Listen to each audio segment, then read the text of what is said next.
strap in, because this is going to be a wild, wild ride today. Before we begin, I'm going to ask everybody to do one thing, if I can, and I'm going to ask you guys, if you don't mind, give yourselves and give everybody up here on stage a hand, please, just to start it off. Thank you. I'm really, really honored to be here today, because I have learned from working at Side just how professional people are. You know, I've worked at a couple of different brokerages. I'll tell you privately the ones I really didn't like, but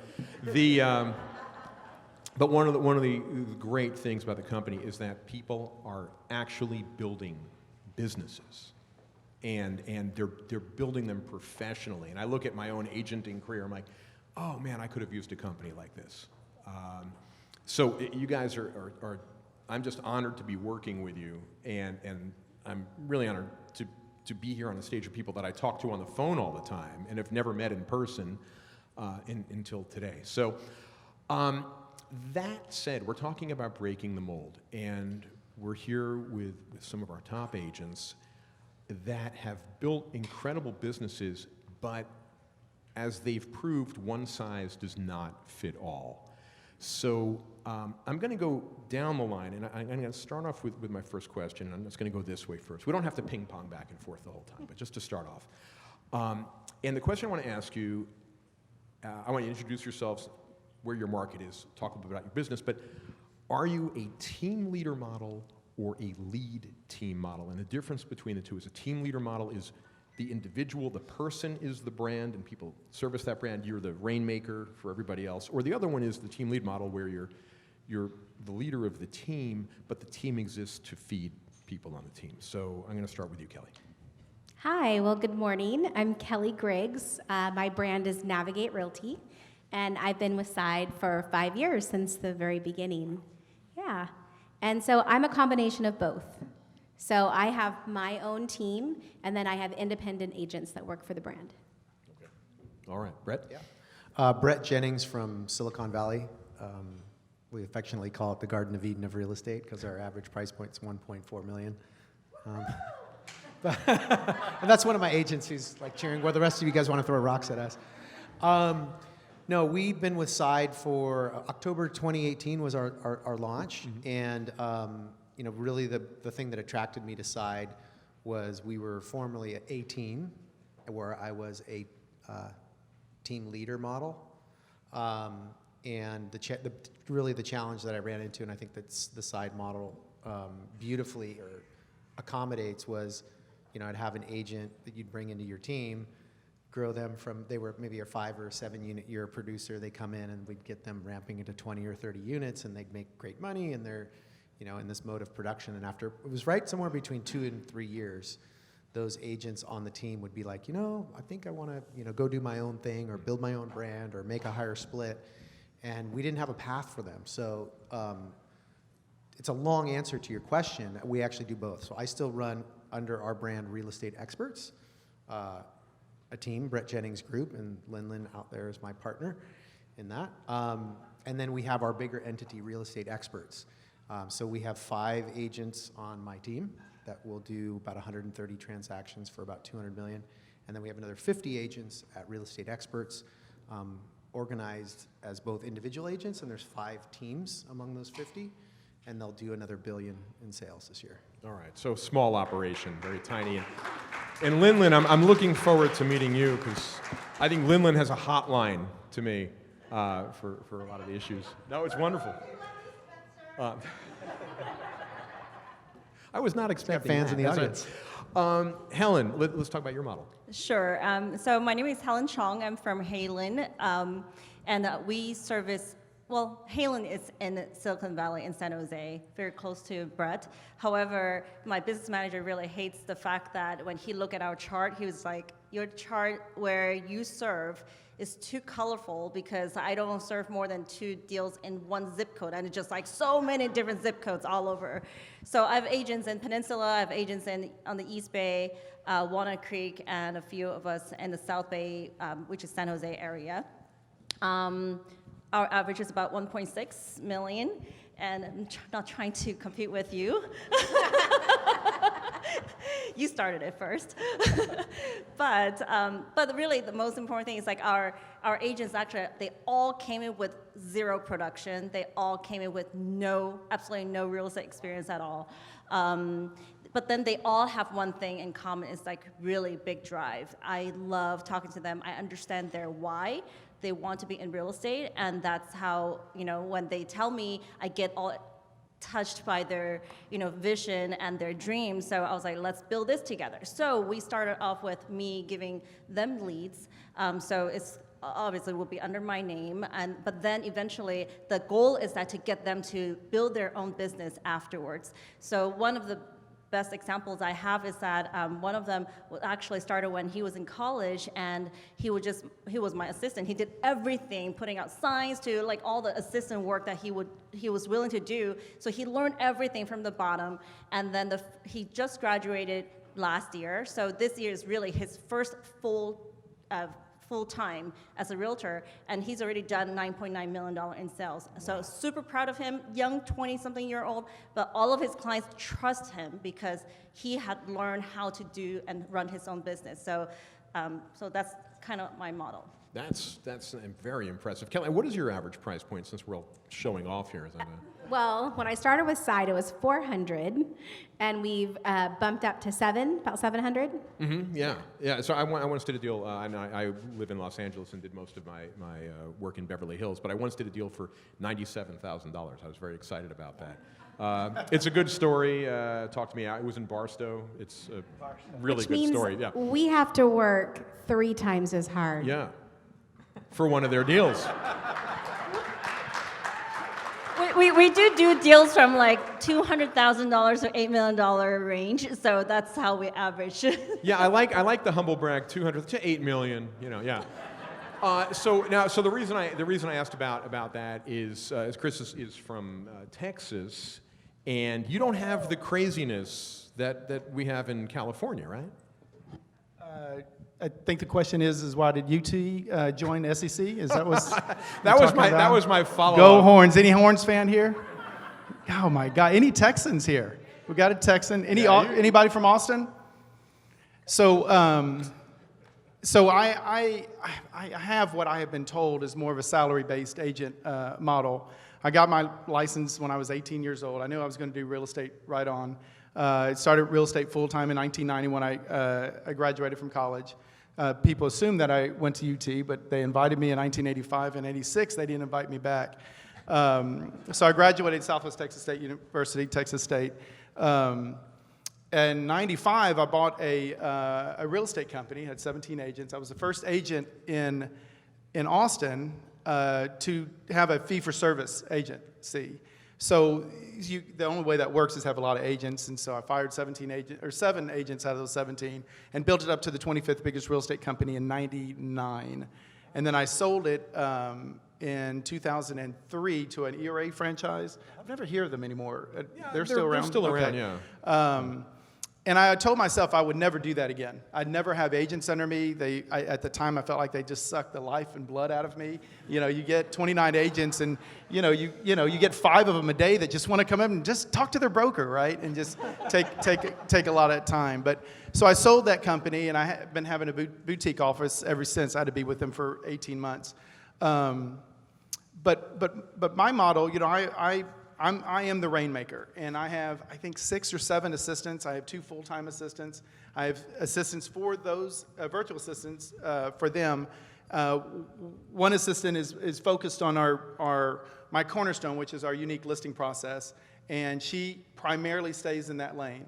And then I have Leanne, who focuses on the buyers. Not a big fan about showing houses. I've been doing this for 32 years. I may be the only realtor in the room that doesn't really like showing houses, but I try to show houses the first time for the clients and then let Leanne take over. When we go under contract on either one of the lanes, then I take over, do the negotiations, and then we have a transaction coordinator that's been with me for 9.5 years. Can I quickly talk about the Austin market? Because, we've got so many people here from California. Yeah. So, you guys have dealt with these aggressive, expansions over the last, couple decades. We haven't seen that. We've had steady growth since 1990, since after the thrift crisis in the 80s. And, a lot of y'all are moving down, which we welcome that. But for a balanced market in 6 months, the economist was saying this earlier, we should have about 15,000 listings, 15,000 in Austin.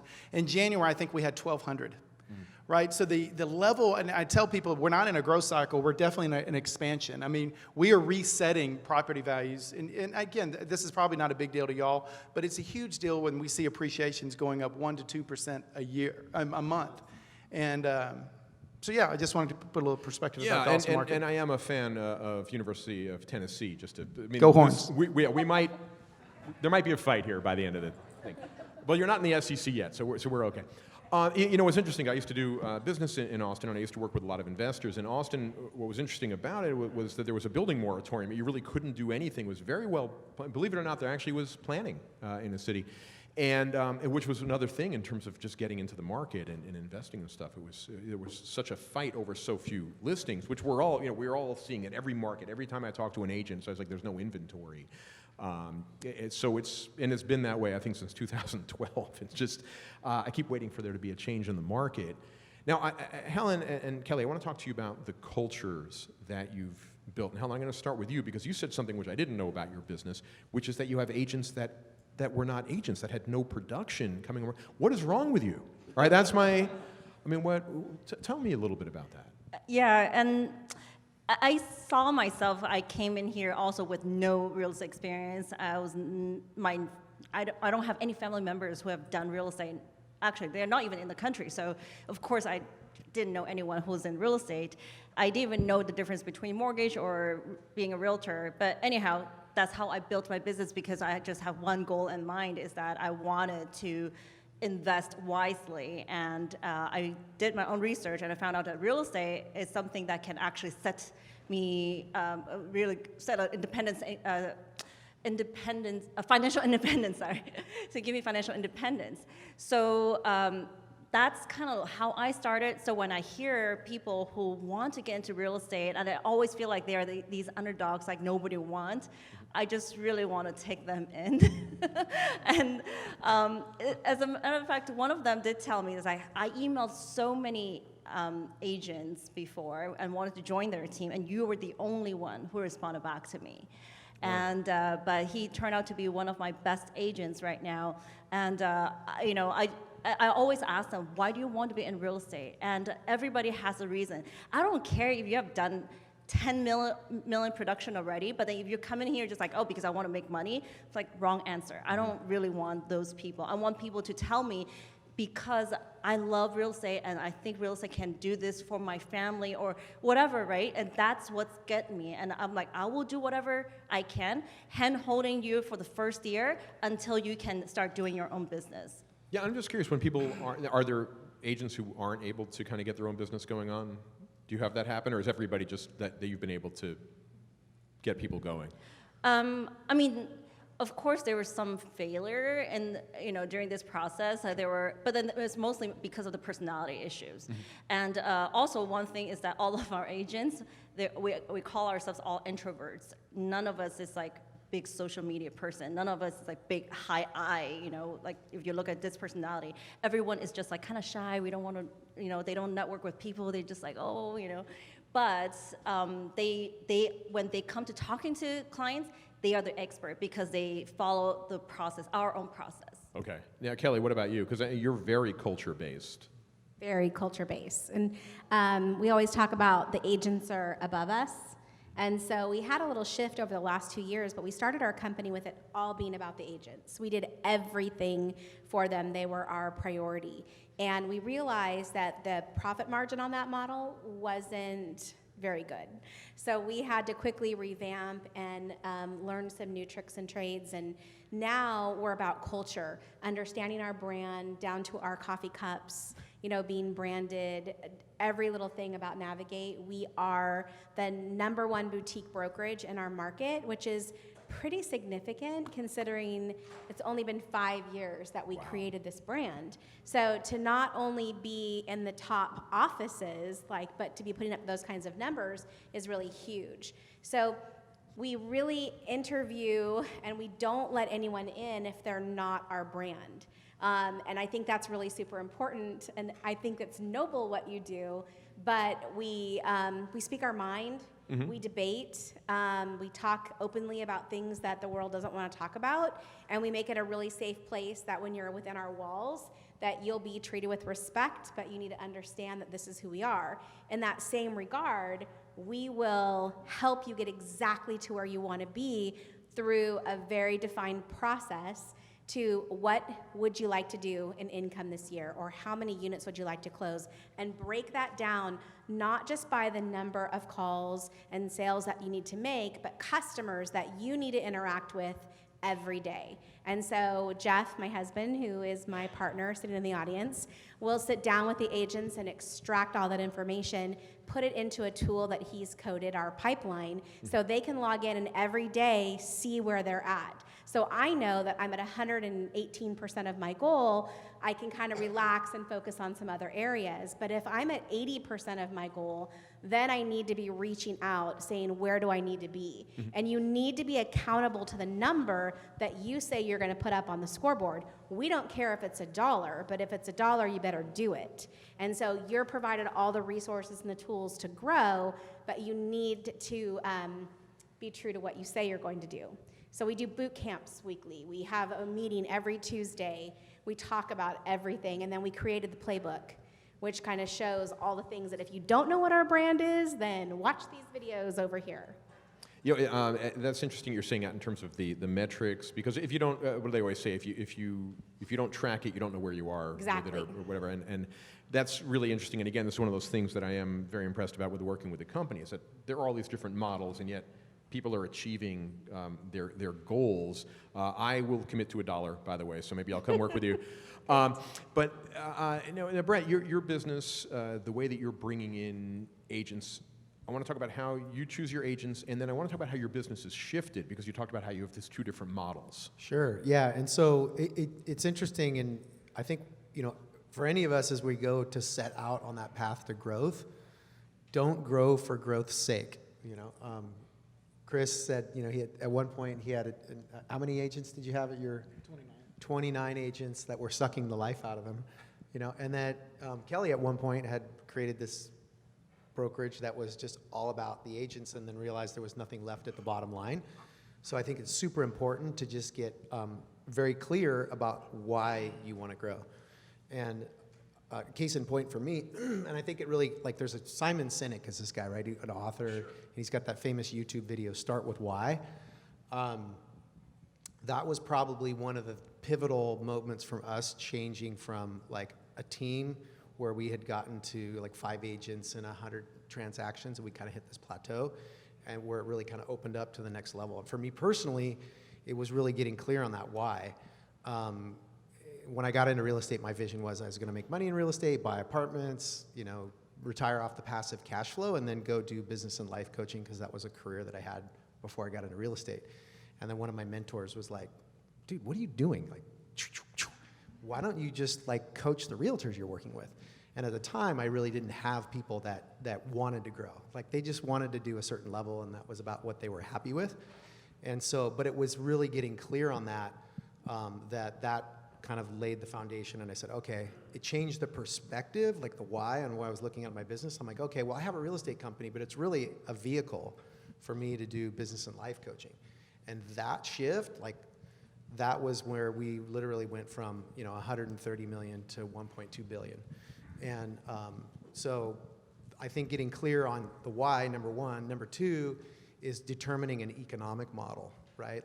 You got to make sure that there's margin, there's profit margin in the business. And for those of us who run teams, a couple things when you look at your commission splits, I think a major mistake that a lot of team owners make is that, oh, hey, well, we'll do 50-50. I'll give you some leads and you bring stuff to the table. You cannot do 50-50 on the listing side of the business and get out of doing listings. And so that was kind of a wake-up call. So really getting the commission split set right within the team, and then the brokerage formula is a completely different model altogether. Sure. Now, Chris, you're building your team right now. I mean, you've been with Side for how long now? Including this month? Yeah. Since May. Okay. Since all right, May. All right. So since May. So you're building your team. You're creating a different model. So talk about what it is that you're building. I am, and I have to say that Side has made me more open-minded to have agents. Now that I feel like, I have. I call it coaching environment, but a management environment, a business manager to kind of help with that, and also the tools that they provide. So now I've become really open-minded to that. But I want to be clear. I'm going through some crossroads right now, and one is I can't find anybody to work for me. A lot of people in Austin can't find anybody to work for them, right? My listing manager just left a couple months ago. She's been with me for 6 or 7 months. Kind of feel like she took my processes and took off, right? But one thing that Side helped me find, my manager, I think Craig is here somewhere, introduced me to Pro REA. And so this is the first time I've actually paid for a headhunter. And that was tough for me to even think about doing that, right? Spending, in my case, around $11,000 to find this person. But then I talked to somebody else here, a guy named Michael, who said that they have been doing some great work for them, and also found out about coaching. Having another person come in and hopefully know what I'm doing. And I've been using Top Producer for 20 years, so I'm having a hard time figuring out which my new CRM is going to be. But I want to focus on that business. Go deeper with my clients, not wider. And I don't know if that answers your question. But one other thing, can I say something about the culture thing? Not about the SEC. Not if it's going to be about UT, forget it. One of my business mentors gave this to me a couple years ago, and it's something really simple, but it's really affected my workplace. And we call it OMD, Operation Make a Difference. And so since my staff works for me, I can kind of tell them what to do, right? They have to, once every 2 weeks, take 30 minutes of my time. I'll pay for it, and they just have to be quiet and figure out how they can make a difference in the world. And it may be as simple as going to the neighbor, the elderly person, fix dinner, starting a Boy Scout troop or whatever. And then we get on Zoom to include the virtual assistants, and we talk about that. What's been our highs and lows since we've met, and what was the Operation Make a Difference. And, almost every one of them like, Chris, I don't want to do this, blah, blah, blah. It has been a very rewarding experience. And anyway, I just wanted to share that. No, that's great, because again, this does talk about culture. You can't have a business without having a culture, because if you do, it is just, I'm here to make money, and I'm not here to, whether it's when you're coaching agents about what it is that they want to achieve, and Kelly, you're talking about having people on the scoreboard and how much they want to make and how they're going to get there. Having a plan, I think, is incredibly important, and having a culture for that is really important, because otherwise, I mean, as you know from your own businesses, and you might be listening here saying, well, I would never do that, or wow, that's interesting, or as you're staffing up now, I want to follow up with one thing, because you're kind of starting, you're inventing the wheel right now as you're going. Are you afraid? Afraid's not really the right word, but how concerned are you of making the wrong choice? A lot of it is dollars and cents, right? Mm-hmm. And because, as a Texas term, we've been making a lot of hay and storing that hay. So we have been very blessed with all this business. And, I've got a nest egg that I can take some risks in, where I wouldn't have had that 2 years ago. And so I just don't mind. I don't mind throwing money at these. And again, Side allows me to stay in certain lanes. I can talk to people who've said, yeah, I tried that coaching or tried that headhunter, and it really had good results, so I don't mind making those risks. Where being by myself as a little boutique office, I didn't have anybody to talk to and have that confidence to do that. Yeah, I had my own office for a while. My Christmas party sucked. It was just me. But, you know, I had great swag. I don't know. You know, just in terms of the process, in terms of the challenges that you faced, Kelly, I want to go with you because you have these agents, you have this culture, you had to do a lot of things to get there. What were some of the challenges you faced and also in creating the model that you have? I mean, you know, with the culture model and... Well, this is only a 45-minute seminar, Okay. so All right. I'll keep it brief. I had a lot of FOMO in the beginning. You know, I was afraid that other partners were doing more or other agents had something better, and I had my eyes outward. And so I spent a lot of time hiring a really good coach to teach me about mindset and about operating in flow and just giving it all away. And we dumped our model. We started off in a model where we brought in top producers, and that was the one that wasn't profitable. We switched to, you know, only agents, and then by watching, my hero is actually in the room. She's on her phone, so I won't draw attention to her, but her name is Nicole Solari, and she's in the front row. And I would look at women like that were just strong and powerful and crushing it with systems, and that's just not me. And so once I realized what my gifts and talents were, my gifts and talents are human connections and people and joy and just being me and being very generous with my time and really being a damn good real estate agent.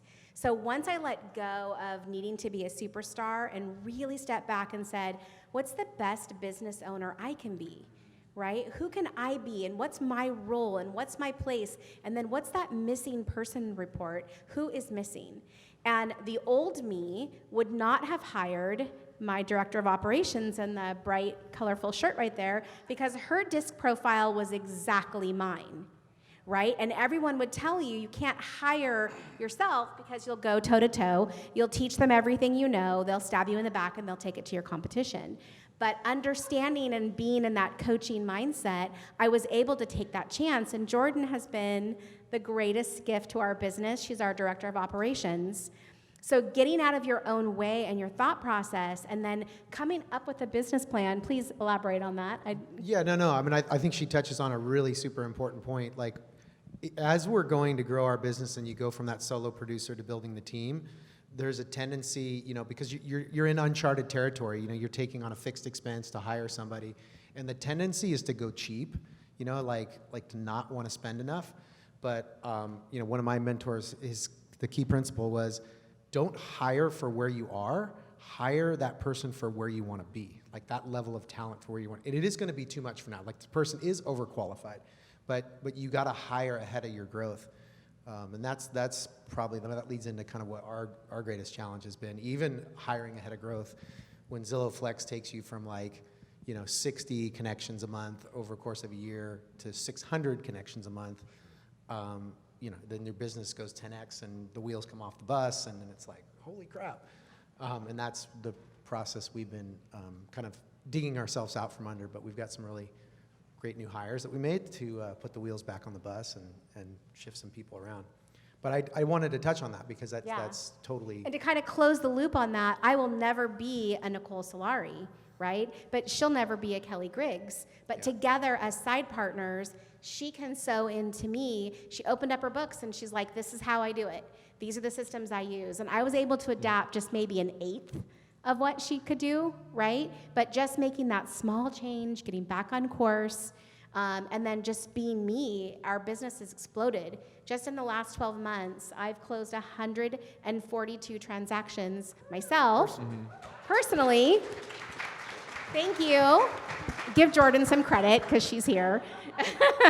No, and then the team, of course, above and beyond that. So thank you. Helen, I'm just curious, because Chris and Brett and Kelly have all mentioned coaches, right? And you seem to be like kind of the coach for your people that you're bringing in. I have these like foundlings, right? I think of these, you know, stray animals come on in and give you a home. What sort of things, you know, with building your culture and then putting it in your business model? Because you deal with a lot of investors as well. You deal with a lot of multifamily, so it's kind of a different animal, so to speak. What challenges have you had to overcome and?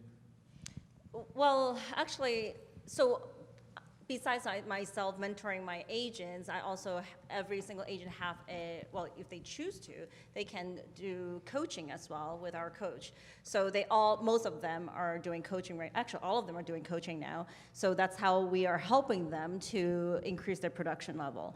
But my coaching a little bit more about, I guess it's like more, if you want to be the team lead, you're the partner, you want to grow your team, you have to be the role model, and they have to believe in what the common cause is, and what are you believing in. For me, I'm really big on leadership.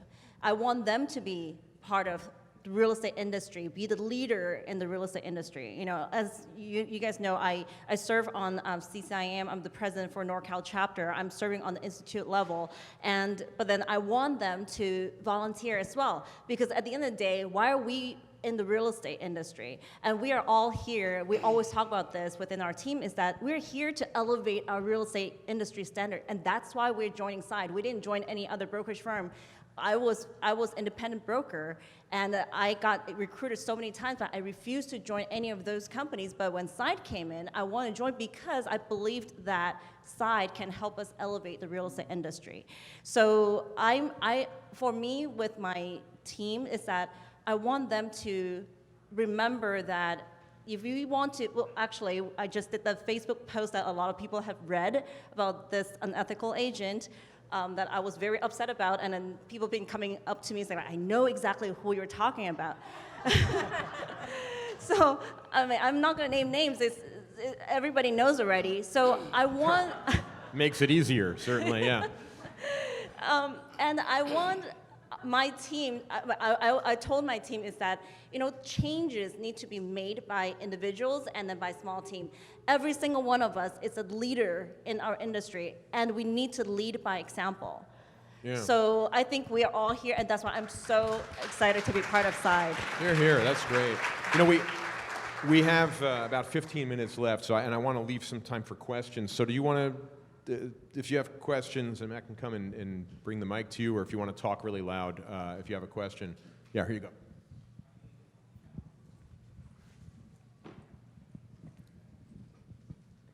My name is Juan. I am from the Bay Area with Kinetic Real Estate. Quick question for Brett. I know you run a pretty large team. We just went through this within our office, but you said 50-50 doesn't work, but do you have like a general big picture of a commission split that does work for a larger team? Yeah, so if you're running a traditional team model where you're going to be driving lead volume, you want to make sure that the amount of money that you retain as the team leader, like say out of $1,000 commission, you're keeping 60% of that. Your agent's blended split across the different types of deals they do for a really durable team model will be 40%. Now that being said, you can only justify that if you're driving like 50% of the business that they do. If you're not, if your splits are low to the agent on your team, and you're not driving more than 50% of the transactions they do, you're going to have retention issues.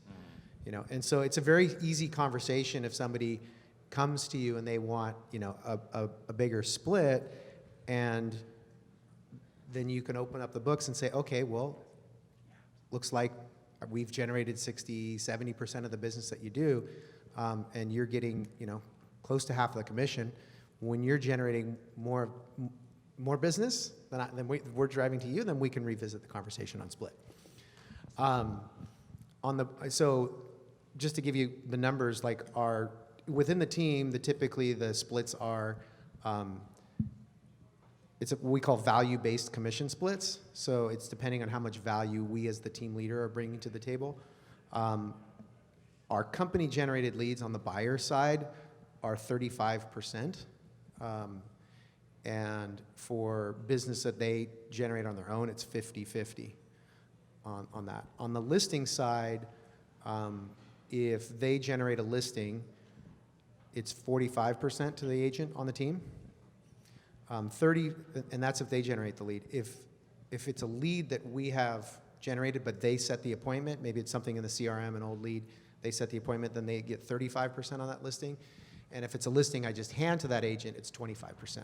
Now, a couple things to consider. You might say, oh, that sounds low, but literally the narrative around that is, this is about time in, money out. Like our business model with you working on a team, you're going to do higher number of deals, you make less per deal, but the time in that you're putting in should be less than what it would take you on your own.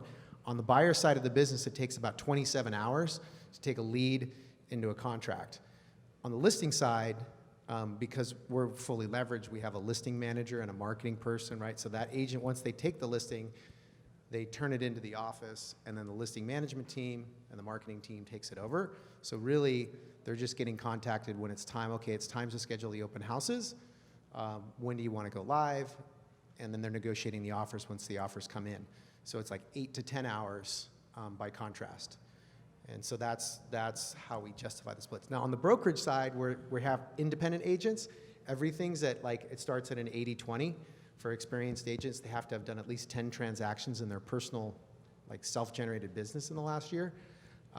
It's 80-20, and then the way we can make that work with what we pay side is there's transaction fees on every listing. So $695 on every buyer side or seller side, and then $1,495 for every listing.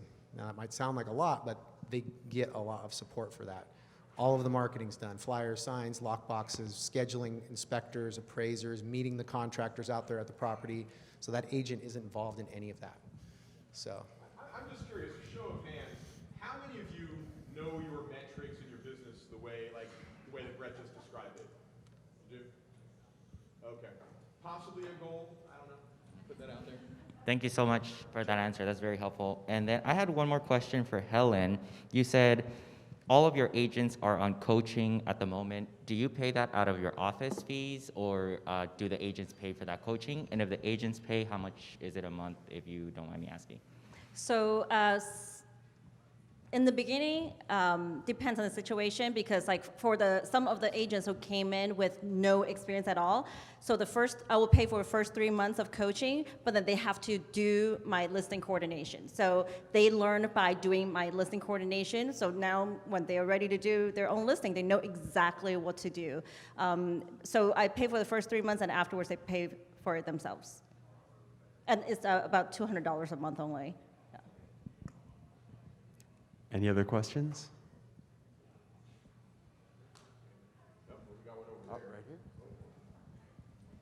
Hi, Joy Liu, San Francisco Market with Helen Real Estate.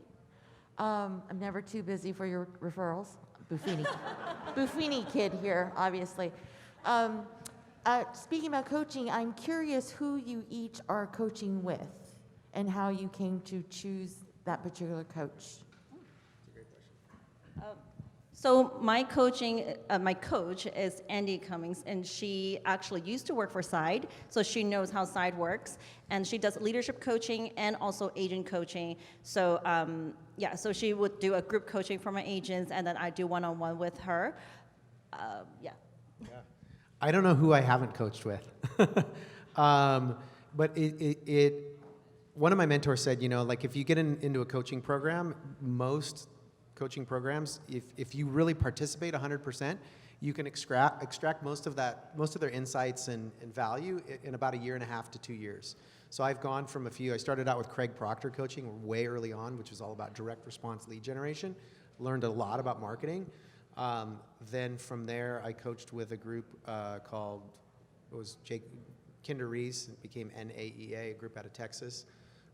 They probably spawned more mega team leaders than anyone. The one takeaway I really got from them, and actually this is a writer-downer, was strategy. Because I'd go to a conference like this, and I'd have a yellow pad, and I'd write down 50 things, and I'd get home, and I'd just start implementing. And what they really did is they helped me understand the importance of a strategic plan. And so there's something called a one-page strategic plan. I did a session on it at one of the previous Side forums. But getting clarity on what to do, because you can do the right things in the wrong order and you won't get the best results. But if you do the right things in the right order, that's when things compound exponentially. So that was the second wave of coaching. And then now we're doing stuff where we just find people who are 3 steps of where we are and then coach with them. So for example, we're trying to launch a team in Tahoe. and we're expanding into different markets, and we're bumping into issues and problems. So we sought out Adam Hergenrother, who's a KW guy who's been in 37 markets and has 237 agents and is very profitable. And so we coach with their operations person, with my operations person. So really, like anywhere where I can mine those collective insights that someone's, made those mistakes and failed forward, to spend $1,000 a month or something on that is like insane not to. So that's our coaching journey. I want to mention about coaching. I also did a lot of coaching with other coaches before, but I feel like they're just coaching because they have a system and that everybody's doing the same thing. And it's like, it's not for me. At the time, especially, I had like 3 babies, all under 3 years old. I'm just like, this is not going to work. I'm not going to do cold calling with the baby crying in the background, right? So why I love Andy Cummings is that she understands my situation, and she tailors her coaching to my situation. So the way she coaches me will be different from the way she coaches Brett or Kelly or Chris. So that's what I love about her. So make sure you find somebody who actually coaching according to what you need. Kelly, do you have a coach? Yeah, her name is Kelly Resendez. And I don't need coaching on how to get more deals at this point in my life. I need coaching on how to have a life. And so it's about letting go and experiencing every day with joy and happiness. And I would say my relationships have gotten stronger, and it's intense. And we also brought her in to coach the team because that's the kind of brand I want to have. I want to have the kind of brand that gives a damn about their agents, and I want the agents to give a damn about their customers. So if we're all speaking the same language of abundance and not having a scarcity mindset, they can really be excited when their fellow agent brings in a new listing, and they'll support them. And our Slack channel, I am blown away by how an agent can post that they need someone to show houses for them on Saturday, and 3 or 4 people will respond. Like at any other company I've ever worked at, there was not that kind of cooperation. So that coaching works for me, but I've also done all the other things, and I didn't have success. I did all the MAPS coaching, and it just... No, I like the Kool-Aid, I just didn't want to drink it every day. I want to say one thing, and I have to say this. It was not Kool-Aid, guys. Okay? It was actually Flavor Aid. I get paid by the Kool-Aid company to tell you that, but it was Flavor Aid in Jonestown. I'm sorry. I just That's okay, but I did all that coaching. So you have to keep, if a coaching is not going to work for you, you're going to know instantly, right? You should feel very uncomfortable in the beginning because you're about to change. And if it's easy for you, then you're paying money to make yourself feel better about the way that you're doing your business. But if you want to change, you should feel a little bit uncomfortable about those changes. That was really cool. I should write it down. Yeah, I wanted to. I wanted to speak to that. I had a coach from 2010 to 3.5 years, and one of the things that really that they taught me in our business, 85% of our business is repeatable. And there's a saying in my business: if we've done it 3 times, okay, we need to create a process around it. So the motto in my business, in my real estate, is process leads to performance. And I echo that to my clients. You're not going to see this face putting up a sign. And I'm a little lazy that way, right? I don't want to be doing all the details. I don't want to be on that transaction treadmill. And my compass in my real estate career is having a company I can sell. If it's sellable, then it's not selling me, it's selling the proven repeatable processes around it. And so I listened to this set of cassette tapes in the early 90s that you don't want to be a doctor, you don't want to be a lawyer, because you have to doctor a lawyer for that hour. So that's kind of, and the odds are stacked against me to be able to sell my company. I actually think my odds have gotten better since joining Side, to be very candid. But if I'm making things proven and repeatable process, there's less energy, and I can focus on my the things that are more high-minded and more, kind of result-oriented for my clients. I think we have time for one more question. I'm looking for Matt. Right here.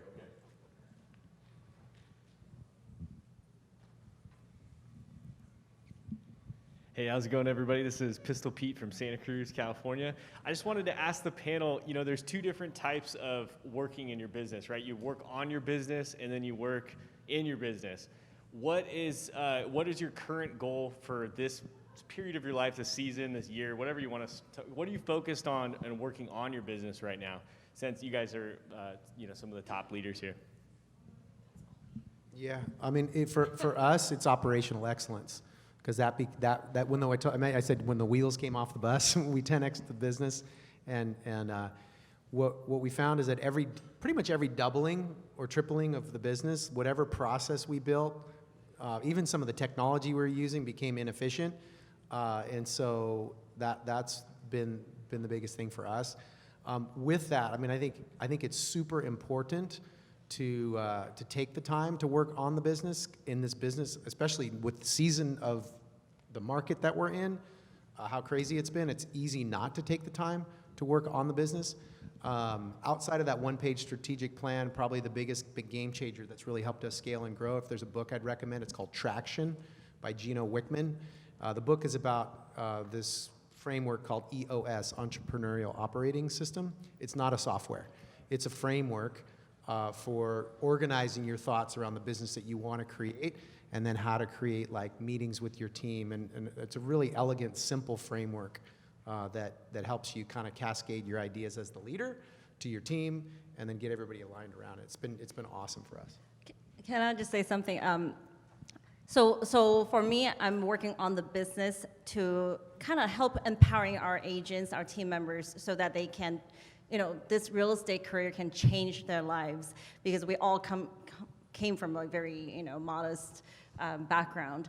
And maybe I can add a plug in, is that I recently wrote a book called Power to Change Lives, and it kind of talk about my journey coming here to the United States as an immigrant, and then how I built this real estate career from zero experience, and then how people can use real estate investments to change their life, to get their financial independence. And I think that's what I'm hoping, is that my team members, this is another reason why I need business manager and a coach, because they tend to say you give away too much money. And so they bring me back saying okay, don't give so much money away. The split is too big, you need to tighten it up. I'm just okay. But then I really want to empower these agents to start building their own business, change their lives, and then they can come back and say, I remember I started my career from Helen. And that's what I hope that's what can change. That will be my dream for my career. Thank you, everybody.